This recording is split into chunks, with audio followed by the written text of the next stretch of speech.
sommes très contents d'accueillir, très heureux d'accueillir Stefanie Gänger, qui est professeure d'histoire moderne à l'Université d'Heidelberg, bien connue pour ses travaux d'histoire globale des savoirs et des sciences. Elle a d'abord travaillé sur les collections d'antiquités américaines, notamment dans son premier livre, Relics of the Past, The Collecting and Study of Pre-Columbian Antiquities in Peru and Chile, qui est paru en 2014, et je vous signale sur le même thème en français, un très bel article publié avec Miruna Hashim en 2021 dans les Annales, pas encore classique, c'est le titre, La fabrique des antiquités américaines au XIXe siècle. Puis en 2020, Stefanie a publié A Singular Remedy, qui est un essai sur le quinquennat et sur l'histoire du succès planétaire de cette plante d'Amérique du Sud au début du XIXe siècle. Actuellement, elle travaille sur l'histoire des fièvres et son exposé porte précisément le titre suivant, The Wisest Man Nevertheless Knows the Nature of a Fever, Epistemic, Geographies and Enlightenment Disputes. The floor is yours.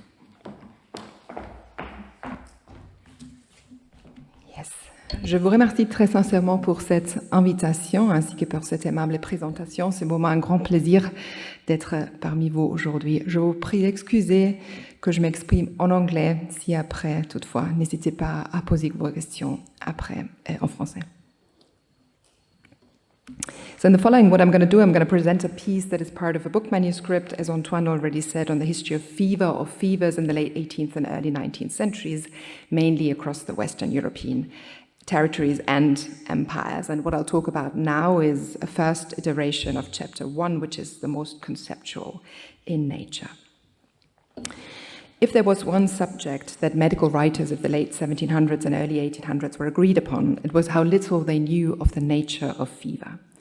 One would think that since there was no distemper so common, few so fatal in all ages and all countries, and since fevers had employed the pens of the most enlightened of the profession for the space of 2,000 years, there would be none with the nature of which we ought to be better acquainted, as John Curry wrote in 1774, and yet fever was much less known and had been more the subject of dispute than any other disorder, though not as any organ, as we've already heard. Indeed, while no physician could be at a loss to recognize a fever, none had yet been able to define it, as the Spanish medical author Andrés Piqueria Arrufat put it in 1788. They neither agreed among themselves as to what fever is or in what it essentially consists, nor have they assigned to it any certain and determinate seat. The ailments included in that wide category, its internal division, genera, taxonomy, everything was elusive, controversial. As George Ford has put it, neither its causes, rise, progress, termination are thoroughly known, or as one doctoral student in Buenos Aires wrote, there are few terms, the meaning of which is as vague as that of fever. There is no subject in the whole range of medicine on which our ideas are more unsettled than that of fever. It had become almost a proverb, as anyone could have read in Hermann Boerhaave's classic aphorisms, that the wisest man nevertheless knows not the nature of a fever. Or, as the Encyclopédie put it, the enlightened physician was still searching for the nature of fever. Only the ignorant one, always presumptuous, could flatter himself to have seized it. My paper today examines these debates over the nature of fever, its place in the taxonomic order, seat in the body, among medical authors writing from across the British, Iberian and French empires, whether it's Dublin or Luanda or Port-au-Prince in the late 1700s and early 1800s. And my main purpose will be to explain, as in to make sense of the untiring insistence of the period's medical writers on that elusiveness, the peculiar elusiveness and obscurity of fevers. I'm interested in why they were so very much at a loss, so doubtful, for it to become almost a topos or kind of a truism and a commonplace in that period. And I'll argue that there are obviously a number of reasons situated at different epistemological levels and sort of levels of generality, you could say, that account for this together. One is certainly the nature of that concept, that very amorphous and broad concept, fever, epidemiology, the geography of fevers in that period, also the period's epistemic virtues will come into this skepticism. We've already seen that you can find this discourse in relation to other objects as well, a penchant for dissent, and not least empiricism, which made physicians and medical authors in the metropoles reliant on men on the ground, especially in this particular case, Creole physician authors based in the torrid zone. And all of that together kind of allows me to sort of account for what you see here, and at the same time gives you a window into the period's debates about fever. So to start, one important factor to explain our author's sense that fever was an elusive condition, hard to pin down or conclusively define, lies in the scope and the width of that category and its peculiar form. The term fever would only acquire its modern meaning as symptom and quantifiable temperature from around the mid-1840s onwards. In the period that we are looking at, the term still meant a number of things. It referred to the companion of inflammation. It referred to a condition that attended other maladies, so symptomatic in a way. But most commonly, it referred to a disease in its own right, or more precisely, a class of diseases with dozens of kinds or species. And I'll come back to that in a minute. Most authors would also have agreed that fever was not reducible to heat. It was not even the principal symptom to a lot of them. Most importantly, it manifested in a range of sensations that some of them are not familiar with us or familiar to us anymore, like a sort of a pulse that changes in a very particular way, a particular sense of weakness, and then either chills or heat, but also headaches, nausea, an altered state of mind, various kinds of difficulties, breathing. So just one, I could have shown you a number of quotes. I went for Schiller.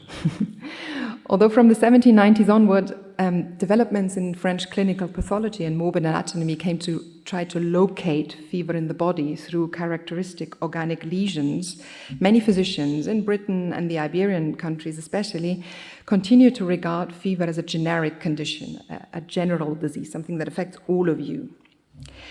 As Margaret Pelling has argued a long time ago, actually by now, debates over the nature of fever were therefore inseparable from all these broader fundamental debates, systemic debates essentially about disease and the body that were raging at the time. The explanation for fever for most of these authors had to be in terms of the systems that were capable of determining the whole state of the constitution. And that's one of the reasons why, the simplest, but not an unimportant one, of why they are discussing so much and why there's so much controversy, because it's bound up with systemic debates. This is the Spanish physician Juan Jiménez y Forcá summarizing it, but again, it's just one voice among many, which basically juxtaposes all these different approaches. The resilient and indeed in that period resurgent Hippocratic-Galenic model, which understands fever as heat, preternatural heat, the mechanical, iatromechanical models, Boerhaave and so on, to whom fever is essentially, the essence of fever is a too quick pulse, so it's all about circulation, which is too quick, accelerated.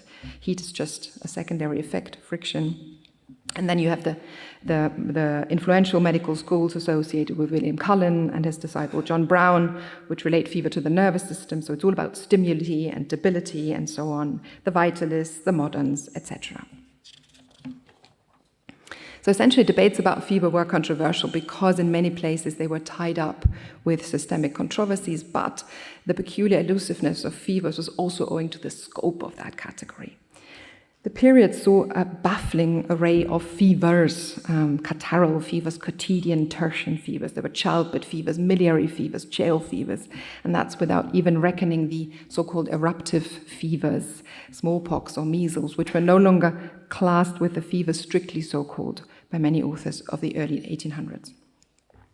Not only had fever long been a wide disease category, our medical authors lived through an age of epidemiological upheaval in which they constantly encountered new fevers or unfamiliar fevers or newly virulent fevers, so fevers that had changed in their view. Typhus or continued fevers only gained currency as a diagnosis from the mid-1700s, but they were very important in the period that we're looking at, especially in the northwestern European sort of discourses in colder climates. Childbed and scarlet fever, which had long been benign ailments sort of under the radar, and they suddenly become epidemic and manifest with graver symptoms. In that period, a lot of women especially die in these cases. There's a new bilious yellow fever that's not actually new, but it breaks out of its usual torrid confines and suddenly strikes in western temperate climes in that period, Barcelona or Philadelphia. So basically, because theories of fever in that period are still derived from symptoms, and because symptoms change and vary and new symptoms get added, medical authors basically see the contours around the category that they're trying to define shift continually with each new or newly identified form. Fever is a moving target, in a way, in the period.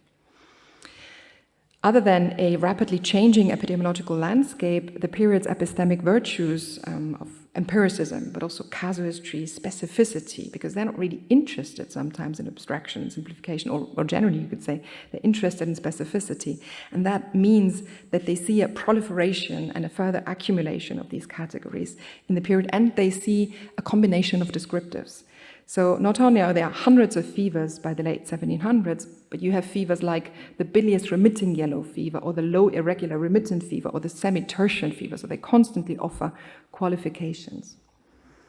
José Pinto da Cerejo, who was Surgeon General of Portuguese Angola in the 1790s, he was originally Brazilian, he was one of many, but he expressed it often more poignantly than others, fatigue and resignation over the multiplication of fevers, which render their study tedious, he says, nearly incomprehensible. Give them one additional symptoms, and they'll come up with yet another species of fever. They'll call it icteroid and malignant and continuous simple and bilious and so forth. But that proliferation, he says, is useless in practice, and it serves only to, quote, ferment doubts. Now, the period's prevailing conception of fevers as a fluid and a mutable condition. And again, you see a general zeitgeist in there that came up with the brain and with Ray's just in the other talks that we just heard, is not helping certainty either. So this is not about discrete ontological entities yet, but the way they understand fever is that different kinds or even species of fever might at any point merge into one another, or they might degenerate into more from one another, or they might morph, or they might complicate into one another. So the famine fevers that are prevalent in Ireland in that period, for instance, are owing to starvation and poverty and filth, but they could, in the eyes of contemporaries, evolve into contagious fevers at any time. Some intermittents might run up into an inflammatory fever, or might sink into low irregular remittance or slow or nervous fevers.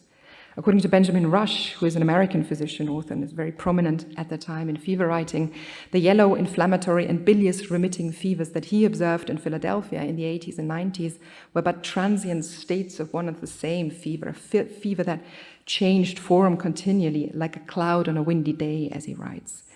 Fevers could also appear in disguise. There were tertian fevers disguised under the appearance of catarrhal fevers, as the Peruvian physician author José Hipólito Unanue cautioned his readership. Right? Because you had to be careful, because it could change any time. Then it would be more dangerous or less dangerous or whatever. Now, of course, with the rise of nosology from the 1730s, because we tend to associate that period with order, right? Foucault, a series of attempts were made to impose systematic order upon the growing number of fevers, to arrange them according to shared and distinguishing characteristics within hierarchical tableaus and taxonomies, in an order, as François Boissier de Sauvage put it, similar to that of the botanists. In many ways, however, these tiered hierarchies of taxonomic ranks that you find, Linnaeus's Genera Morborum or William Cullen's Synopsis Nosologiae Methodicae of 1769, added to the proliferation because they invited yet more subdivisions and more qualifications. And what is more, of course, this is a very distinctive understanding of order still, right? Critics, but also the very authors of these tableaus would always, or many of them would emphasize the fluidity of these tableaus or their provisional nature, or that, you know, that some fevers might actually move from one to the other. That's Cullen especially, who does it a lot. They would acknowledge that there were fevers that resisted qualification. That's another trope. Yes, you have a tableau, but there's this one that doesn't really fit.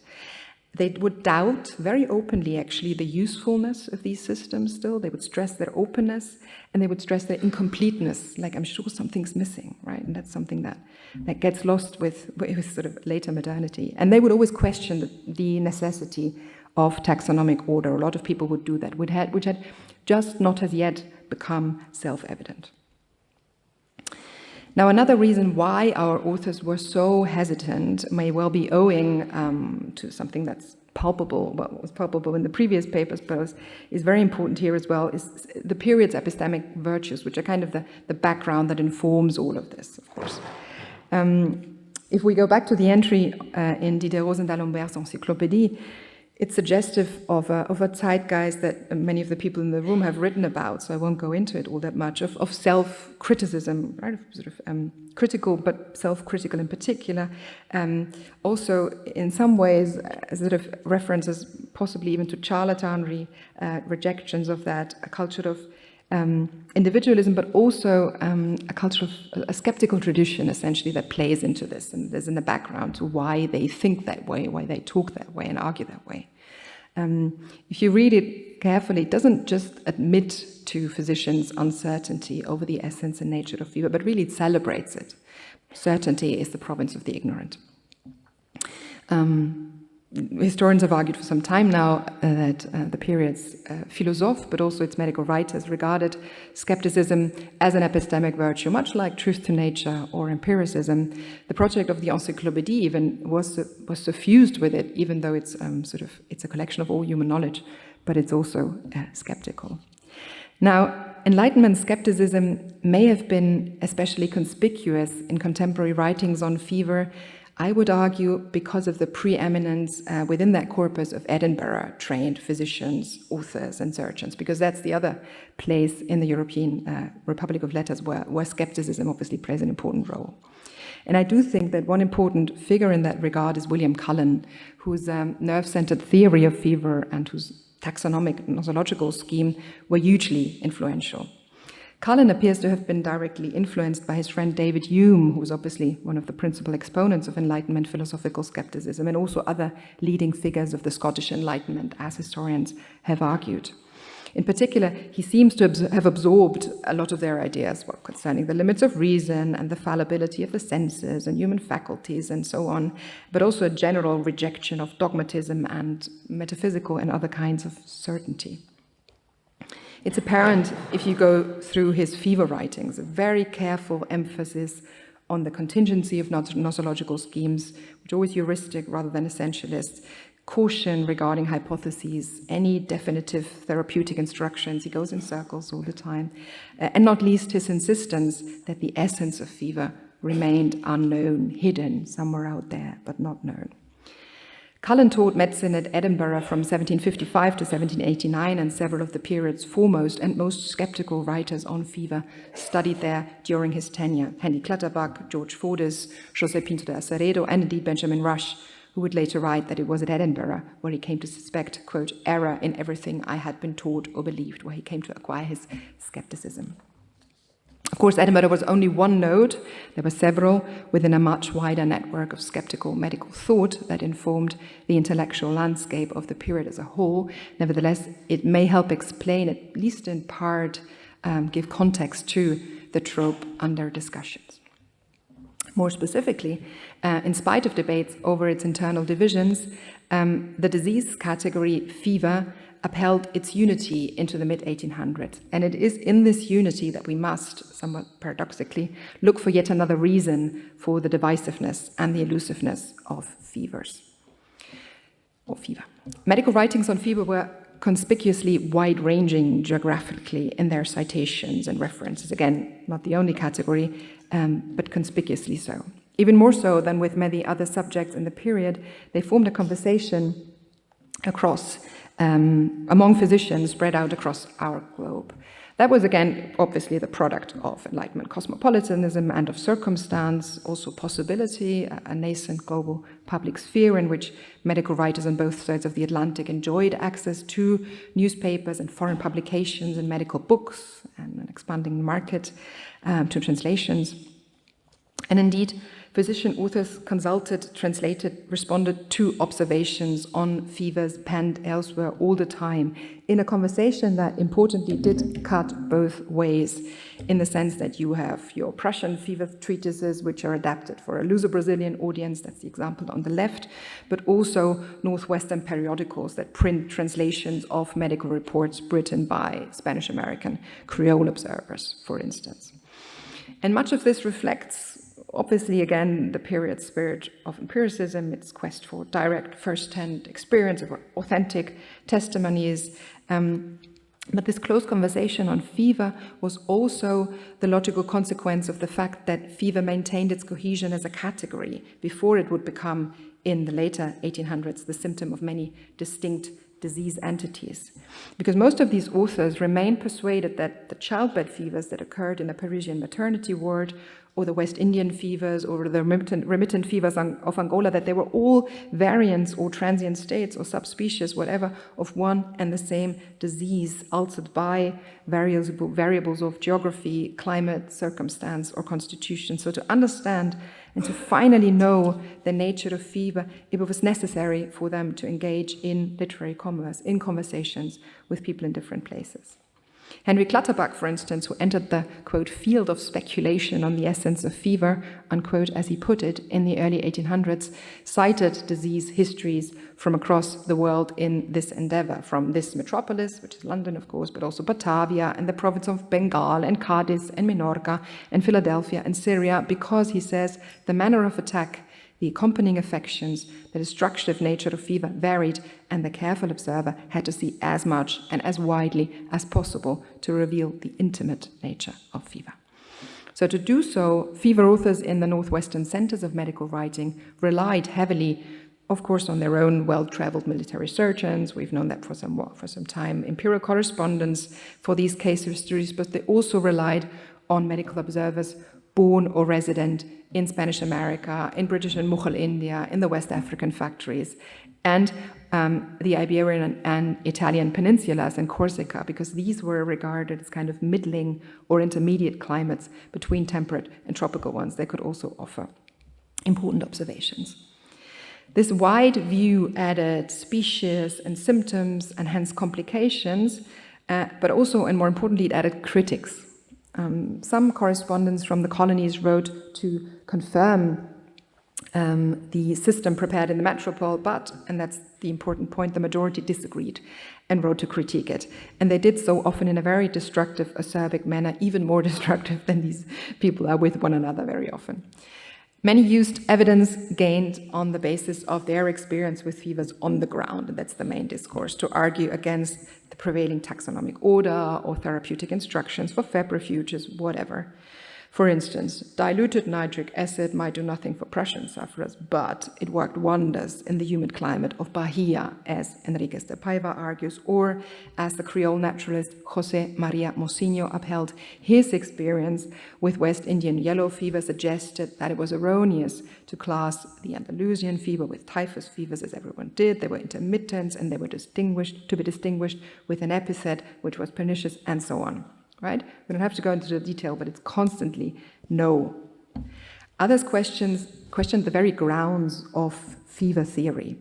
José Pinto de Aceredo, again, who was premising his own authority on both his erudition, the fact that he'd been trained in Edinburgh, and his experiences with fevers from Pernambuco to Luanda, not only questioned the sense and usefulness of nosological subdivisions, but also the theory of critical days in fever, complete error in his eyes, and more broadly, all, quote, opinions on the nature and course of fever that had come out of the metropoles. The humoral accounts from Galen to Sydenham to Boerhaave, he sensed, were totally discredited. The more recent theory of Brown, a, quote, mere daughter of the imagination, its insufficiency evident in practice. He was hesitant even about his teacher, Cullen's nervous theories, though he was closest to the truth. A mais chegada à verdade, he writes. So all of these writers adopt a similar classic man-on-the-ground kind of posture. Their arguments are not the offspring of a fertile imagination or a good library or ancient doctrine, but it's observation, experience, arduous, long service in climates where this stuff actually occurs, whether it is India or Jamaica or Cadiz. And they would use their position to out-argue those who have never seen the disease or been in climates where it prevails, and they would dismiss their, quote, absurdities, their, quote, metaphysical subtleties, their unintelligible nonsense.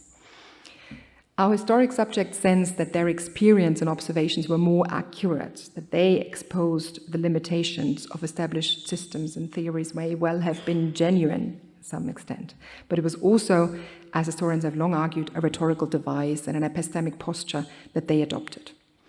Most of the men born or long resident in hot and middle climes were pushing into the system from the margins. So they were lowly surgeons seeking to raise their fortunes, or they were Scottish-born dissenters barred from the inner circles of British medical power, or indeed Spanish and Portuguese-American Creole authors who were just at that time seeking to carve out a role and a space for themselves within the period's transatlantic republic of letters. As various historians have argued, Creole experts on the natural world was never really, or at least not in that period, straightforwardly excluded or silenced. It's not as simple as that. But they came to understand their particular privilege and niche and province within the period's epistemic geography as lying in their proximity with American nature and indigeneity, and is being able to mediate between that and those in the metropoles. And they were all the more necessary. Their authority was enhanced all the more by the inscrutability or the distance or indeed the resistance to theory that their objects of study offered. There are actually quite a few cases in which that strategy succeeded, where dissent afforded them distinction or visibility, in some cases even statues or an office, as with Jean de Vez or José María Mocinho, whom I've just shown, who all secured positions in Philadelphia and in Cadiz, in these cases fighting yellow fever when it came from the tropics there. And also provided a means of compensating, of course, for things they did not have, like their limited access to the newest publications or more prestigious institutions and so on. Whatever their reasons, many of these authors were clearly bent on critique and qualification and complication, and certainly not consensus. Of course, they operated within an academic climate that was generally harsher and more acerbic, a wider culture of dissent and individualism to which national rivalries added sort of force in that period. As one contemporary put it, there were not 10 men in Great Britain who absolutely agreed in the most essential points relating to fevers. And yet, this wider imperial landscape surely did little to foster certainty. These writers from the margins would not only have argued readily that existing theories of fever were flawed and misguided, they would also have deepened the sense of uncertainty among authors in the metropole, who depended, indeed had no choice but to depend among them. Even the wisest man, nevertheless, knew not the nature of a fever, because fully understanding it required the broadest possible field of vision and an understanding of fevers across distant regions and oceans alike. And it was precisely there, in those imperial spaces, that one encountered some of the strongest resistance.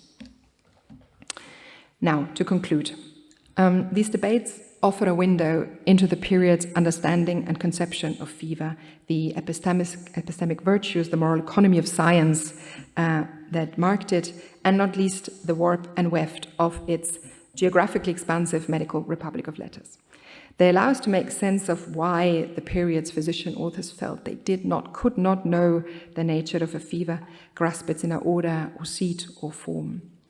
The causes and conditions that explain the pervasiveness of our trope differ in kind. Some are conceptual, others cultural, again others epidemiological, but all taken together they sort of yield an edifice. The elusiveness of fever was due to that concept's shifting amorphous form, its width, it's being tied up with systemic controversies over the nature of the body. It certainly was also a posture, part of a general culture of skepticism and dissent and empiricism over doctrine that was particularly prevalent in the fever literature, partly in due to close ties with strands of Scottish and French Enlightenment thought.